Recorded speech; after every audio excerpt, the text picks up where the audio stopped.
आज हम जानने वाले हैं इस संसार की सबसे पहली प्रेम कहानी के बारे में, जिसमें न कोई शर्त थी, न कोई बंधन, बस एक दृढ़ता थी, एक श्रद्धा थी।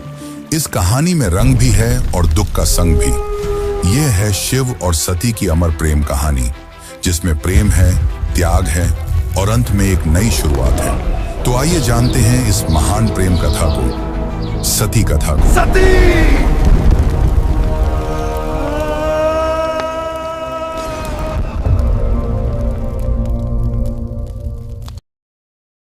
सृष्टि के आरंभिक काल की बात है, जब ब्रह्मा ने अपने मानस पुत्रों को रचा। उन्हीं में से एक थे दक्ष प्रजापति, अत्यंत बुद्धिमान परंतु उतने ही अहंकारी। दक्ष को अपनी योग्यता, अपनी शक्ति और अपने सृष्टिकर्ता के कुल से उत्पन्न होने का बड़ा अभिमान था। उसने वर्षों की तपस्या की और देवताओं से वरदान पाए संतान की प्राप्ति के लिए। उसकी यह तपस्या रंग लाई और उसे एक अत्यंत दिव्य कन्या की प्राप्ति हुई, वही जिसे हम आज देवी सती के नाम से जानते हैं। सती का जन्म किसी साधारण कन्या की भांति नहीं हुआ था। उनका स्वरूप स्वयं शक्ति का अंश था। कहते हैं वह स्वयं आदि शक्ति का अवतार थी। दक्ष को अपनी पुत्री पर गर्व था, लेकिन साथ ही उसके मन में एक अभिलाषा थी कि वह अपनी इस कन्या का विवाह किसी महान देवता, किसी वैभवशाली राजकुमार या किसी प्रतिष्ठित गृहस्थ से करेगा। उसे यह कल्पना भी नहीं थी कि उसकी पुत्री का हृदय वहां बन चुका है, जहां वैभव का कोई मोल नहीं, जहां वैराग्य ही आभूषण है, भगवान शिव। देवी सती बचपन से ही विचित्र स्वभाव की थी। अन्य कन्याओं की तरह ना तो उन्हें श्रृंगार में रुचि थी, ना ही राजसी जीवन की भव्यता में। जब जब वह शिव की चर्चा सुनती, जब किसी आर्षि द्वारा शिव की महिमा का वर्णन होता, उनका हृदय गहरे भावों से भर उठता। शिव जो श्मशानवासी हैं, जो मृग चर्म धारण करते हैं, जो भस्म रमाते हैं और सर्पों को आभूषण की तरह पहनते हैं। आम कन्याओं के लिए यह भय का कारण होता, पर सती के लिए यही शिव उनके अंतर्मन में बस चुके थे। धीरे धीरे यह आकर्षण भक्ति में बदला और भक्ति प्रेम में। अब सती का एक ही लक्ष्य था, शिव को पति रूप में प्राप्त करना। पर यह मार्ग आसान नहीं था। जब दक्ष को सती की इच्छा का आभास हुआ तो वह क्रोधित हो उठा। उसकी आंखों में तो शिव एक जंगल में भटकने वाले योगी मात्र थे। उसने सती को समझाने का प्रयास किया कि वह किसी योग्य, राजसी और सम्माननीय वर को चुने, पर सती अब निर्णय कर चुकी थी। उन्हें किसी धन, वैभव या पद की आवश्यकता नहीं थी। उन्हें चाहिए था वह परम पुरुष जो संन्यास में भी पूर्ण है, जो मौन में भी संपूर्ण है। और इसी लक्ष्य के लिए सती ने आरंभ की कठोर तपस्या। पर्वतों की गुफाओं में प्रचंड वायु और वर्षा के बीच सती ने भोजन तक त्याग दिया। उन्होंने पृथ्वी पर बैठकर खुले आकाश में बिना निद्रा के केवल शिव के ध्यान में लीन रहकर दिन, सप्ताह और महीनों का तप किया। देवताओं तक को आश्चर्य हुआ कि एक कन्या इतनी कठोर तपस्या कैसे कर सकती है। और जब उनकी तपस्या की अग्नि ने त्रिलोक को प्रभावित करना शुरू किया, तब अंततः भगवान शिव ने उनकी भक्ति को स्वीकार करने का निर्णय लिया। पर यह तो आगे की कथा है। अभी तो एक पिता के अहंकार और एक पुत्री के समर्पण की टकराहट शुरू हुई है। जहां एक ओर दक्ष चाहता है कि सती उसके राजनैतिक सपनों की सीढ़ी बने, वहीं दूसरी ओर सती हर सांस के साथ शिव का नाम जपती है। यही संघर्ष इस प्रेम कथा की पहली चिंगारी है, एक ऐसी चिंगारी जो आगे चलकर एक भीषण अग्निकांड बन जाएगी। सती अपनी तपस्या में लीन थी। उनका एकमात्र उद्देश्य था शिव की प्राप्ति। अनंतः उनकी भक्ति से प्रसन्न होकर शिव प्रकट हुए। शिव मुस्कुराए और एक क्षण में वह उस तपस्विनी के समक्ष प्रकट हो गए। जैसे ही सती ने अपनी आंखें खोली, उनके सम्मुख खड़े थे वही जिनके लिए उन्होंने सब कुछ त्याग दिया था। शिव ने उनके तप, प्रेम और अटल श्रद्धा को देखा और कहा, हे देवी, तुम्हारा प्रेम मुझे बाध्य करता है। आज मैं तुम्हें अर्धांगिनी के रूप में स्वीकार करता हूं। इस वचन के साथ पूरे ब्रह्मांड में आनंद की लहर दौड़ गई। देवताओं ने पुष्प वर्षा की और फिर आया वह शुभ दिन जिसका साक्षी स्वयं ब्रह्मा, विष्णु और सारे लोग हुए। शिव और सती का दिव्य विवाह। शिव बारात लेकर स्वयं कैलाश से निकले, पर यह कोई साधारण बारात नहीं थी। इसमें भूत, प्रेत, पिशाच, नाग, सिद्ध, योगी, अर्षि, देवता सब सम्मिलित थे। शिव की सवारी नंदी थी, शरीर पर भस्म, जटा से गंगा, गले में नाग। यह स्वरूप देख सभी स्त्रियां भयभीत हो उठी, पर सती के चेहरे पर गर्व था। उन्हें अपने शिव पर गर्व था। वैभव नहीं, सत्य का स्वरूप थे वह। विवाह का आयोजन राजसी नहीं था, पर दिव्यता से भरा हुआ था। स्वयं ब्रह्मा ने मंत्रोच्चारण किया, विष्णु ने कन्यादान किया और समस्त लोगों ने इस मिलन का स्वागत किया। यह केवल दो आत्माओं का नहीं, सृष्टि के दो मूल तत्वों शिव और शक्ति का मिलन था। लेकिन इस भव्य विवाह में एक स्थान रिक्त रहा। सती के पिता दक्ष प्रजापति, वह नहीं आए। ना ही कोई संदेश भेजा, ना ही कोई आशीर्वाद, क्योंकि उनके लिए यह विवाह एक अपमान था, एक चुनौती उनके अभिमान को। उनके अनुसार यह मिलन योग्य नहीं था। और यहीं से प्रारंभ हुआ उस अग्निकथा का बीज, जो आगे चलकर पूरे यज्ञ को जला देगा। समय धीरे धीरे बीतता है। कैलाश पर्वत पर प्रकृति की गोद में शिव और सती अपना वैवाहिक जीवन शांतिपूर्वक और आनंद से व्यतीत कर रहे हैं। कैलाश की गुफाएं, मंदाकिनी की कलकल धारा और बर्फीली हवाएं सब साक्षी थीं उस दिव्य प्रेम की, जो समय और शब्दों से परे था। लेकिन इसी बीच एक और स्थान पर कुछ और ही चल रहा था, राजा दक्ष के मन में। सती के शिव से विवाह को वह अभी तक स्वीकार नहीं कर पाया था। हर बार जब कोई शिव की महिमा का गुणगान करता, दक्ष की भौहें तन जाती। उसे लगता कि शिव ने उसकी पुत्री को अपनी योग्यता से नहीं, किसी छल से प्राप्त किया है। वह अपनी सत्ता, अपना रुतबा, अपनी श्रेष्ठता सिद्ध करना चाहता था, और उसी घमंड ने उसे एक विशाल यज्ञ के आयोजन की प्रेरणा दी। दक्ष ने यज्ञ का आयोजन बड़ी धूमधाम से किया। ऐसा यज्ञ जिसमें समस्त देवताओं, ऋषियों, सिद्धों और लोकपालों को निमंत्रण भेजा गया। ब्रह्मा से लेकर इंद्र तक हर कोई आमंत्रित था, परंतु एक नाम उसमें अनुपस्थित था, महादेव शिव का। यह कोई भूल नहीं थी, यह था दक्ष का जानबूझकर किया गया निर्णय। उसने शिव को निमंत्रण नहीं भेजा, क्योंकि उसका अहंकार उसे यह स्वीकार नहीं करने देता था कि उसकी पुत्री ने उस योगी से विवाह कर लिया, जो ना कोई राज्य रखता है, ना कोई वस्त्र, और जो श्मशान का वासी है। दक्ष को लगता था कि शिव को यज्ञ में आमंत्रित करना उसके सम्मान के विरुद्ध होगा। जब यज्ञ की तैयारियां चल रही थीं, उसी समय सती ने इस आयोजन की बात सुनी। किसी ने उनसे कहा, माता, आपके पिता दक्ष ने एक महान यज्ञ का आयोजन किया है, जिसमें सारे देव, ऋषि और ज्ञानी आमंत्रित हैं। वह तो आज पूरे ब्रह्मांड का ध्यान खींच रहा है। यह सुनकर सती का हृदय कांप उठा। उन्हें विश्वास नहीं हुआ कि उनके पिता इतना बड़ा आयोजन कर रहे हैं और उन्हें कोई सूचना नहीं मिली। कुछ समय तक वे चुप रहीं, शायद आशा में कि कोई दूत आएगा, कोई संदेश मिलेगा। लेकिन जब स्पष्ट हो गया कि शिव और उन्हें जानबूझकर न बुलाया गया है, तब उनके भीतर कुछ टूट सा गया। एक ओर पुत्री का धर्म उन्हें पिता के यज्ञ में खींच रहा था, तो दूसरी ओर पत्नी का धर्म उन्हें शिव की मर्यादा का ध्यान रखने को कह रहा था। अंततः सती ने शिव से निवेदन किया, स्वामी, मैं उस यज्ञ में जाना चाहती हूं। शायद यह कोई भूल हो और मेरा जाना उस विघटन को रोक सके। शिव ने सती की ओर गहरी दृष्टि से देखा। वह जानते थे कि यह आमंत्रण विहीन आयोजन एक साधारण यज्ञ नहीं है। उन्होंने शांत स्वर में सती से कहा, हे प्रिय, जहां सम्मान न हो वहां स्वाभिमान को ले जाना व्यर्थ है, और मैं नहीं चाहता कि तुम उस यज्ञ में जाओ जो केवल क्रोध और घमंड से जल रही है। परंतु सती व्याकुल थी। उनके भीतर एक द्वंद्व चल रहा था, पिता और पति के बीच। उन्होंने पुनः प्रार्थना की, प्रभु, मैं केवल एक पुत्री के रूप में वहां जाना चाहती हूं। मैं पिता से बात करूंगी, शायद वह बदल जाए, शायद उनके मन का विष उतर जाए। शिव ने इस बार उन्होंने अनुमति दे दी। सती ने कैलाश से विदा ली, अकेले, बिना किसी दूत या सम्मान के। वह एक बेटी थी जो अपने पिता से स्नेह की अपेक्षा लेकर जा रही थी, लेकिन उन्हें झांत नहीं था कि उस यज्ञ में उनका स्वागत नहीं, अपमान प्रतीक्षा कर रहा है।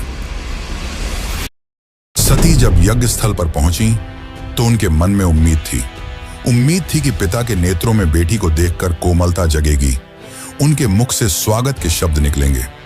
लेकिन जब उन्होंने यज्ञ स्थल में प्रवेश किया तो सन्नाटा पसर गया। कोई स्वागत नहीं हुआ, कोई आसन नहीं दिया गया, जैसे वो वहां उपस्थित ही न हो। वहां बैठे देवताओं की आंखों में असहायता थी। सती ने पिता की ओर देखा, धीमे स्वर में कहा, पिताश्री, क्या आप नहीं चाहेंगे कि आपकी पुत्री भी इस पावन यज्ञ में सम्मिलित हो? दक्ष ने ठंडी हंसी के साथ उत्तर दिया, पुत्री, जिस दिन तूने उस नग्न भस्म रमाए श्मशान में विचरने वाले औघड़ को अपना पति चुना, उसी दिन तू मेरी पुत्री नहीं रही। दक्ष का स्वर ऊंचा हो रहा था और उसके शब्द जैसे शिव के लिए विष से भरे बाण हो। यह सुनकर सती की आत्मा कांप उठी थी। यह केवल अपमान नहीं था, यह शिव के उस स्वरूप का तिरस्कार था जो समस्त सृष्टि का आधार है।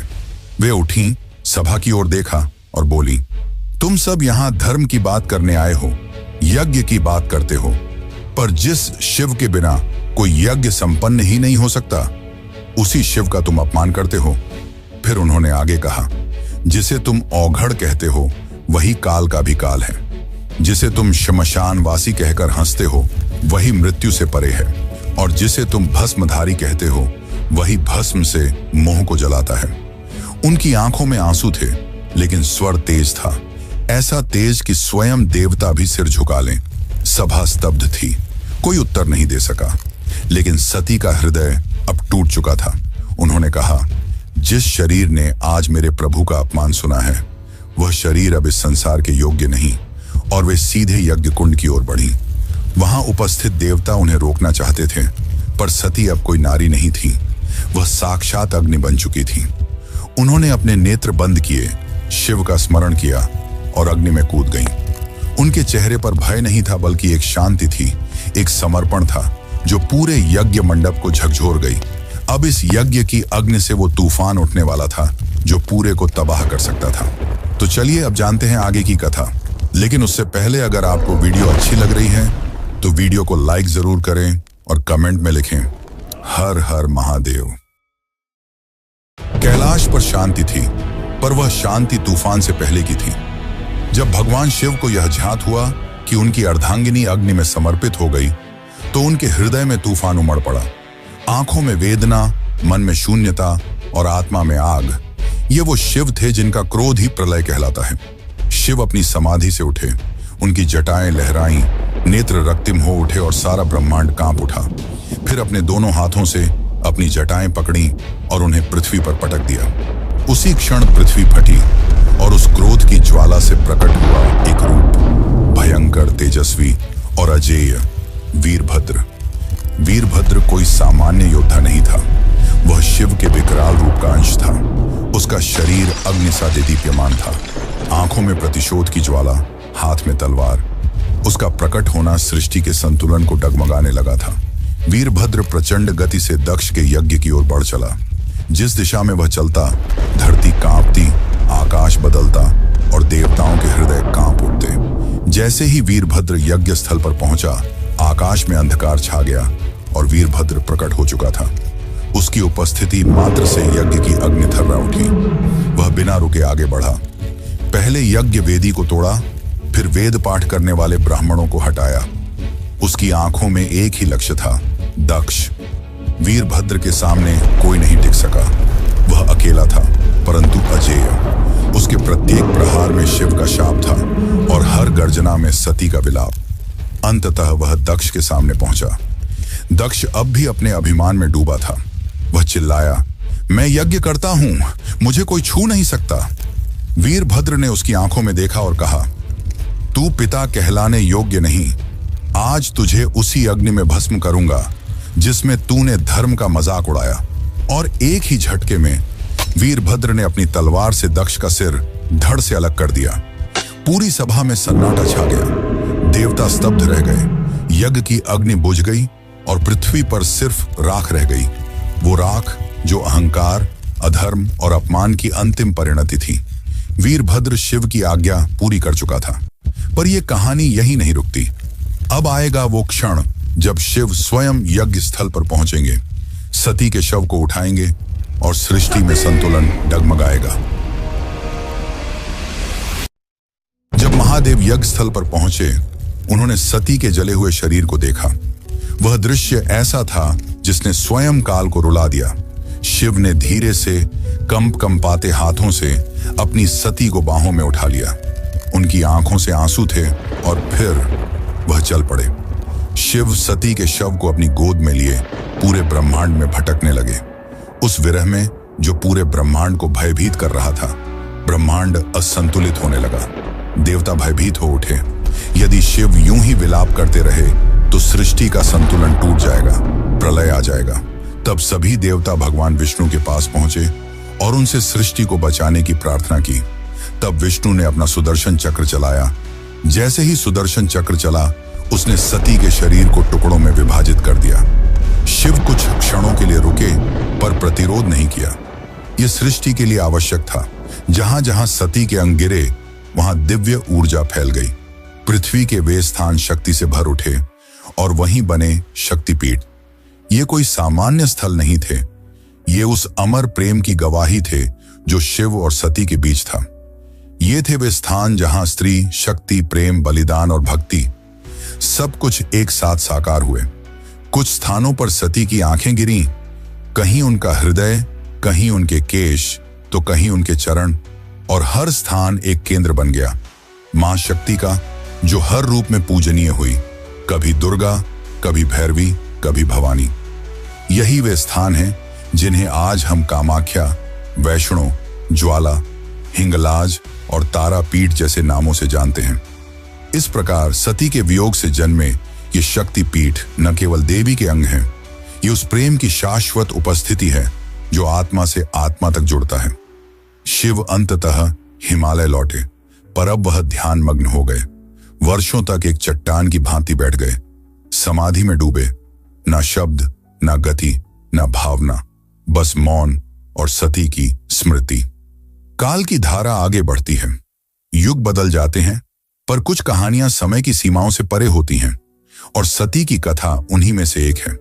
वह प्रेम जो अग्नि में तपकर शुद्ध हुआ था, वह विरह जो तांडव बन गया था।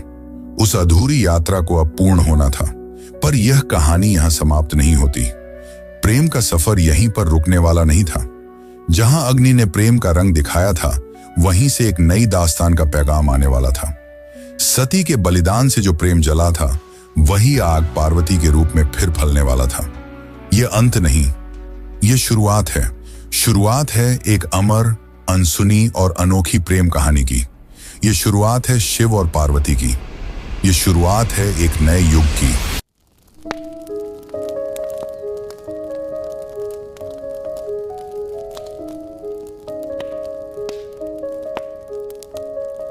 दारुण करुण सत्य सारिका अपरिजय शिवरायिका अबला जड़पथिर पालिका हरदासिका सदारिका बलनि कुशैकराका नत्तिन रत्ना भवसारिका किलकर्तास्मान स वैष्णव जल्पतो किनो प्रमुञ्च प्रतिधृत नयना मृदता बलनि किमु बिभ्रता किना प्रशम्य विषकञ्जकं नरमतः सदा सेनादिशति वेदसमर्यां धरे दूरनुभवा भवनिर्वणसुता विनिगीयमाण सर्गा सर्वयस्तोमिनी मता किञ्चयोदास्यमभ्या किन्ना हार्दकुक्तिजातयानं हन्ति त्रच्छ्रुतिबद्धप्रजल्पं क्रुद्धा धरे दुरनुभवा भवनिर्वणसुता हृदि धृतनयनमृदता बलनि किं बिभ्रतः किन प्रशम्य विषकञ्जकं नर्मतः सदा सेनादिशति वेदसमर्यां धरे दुरनुभवा भवनिर्वणसुता।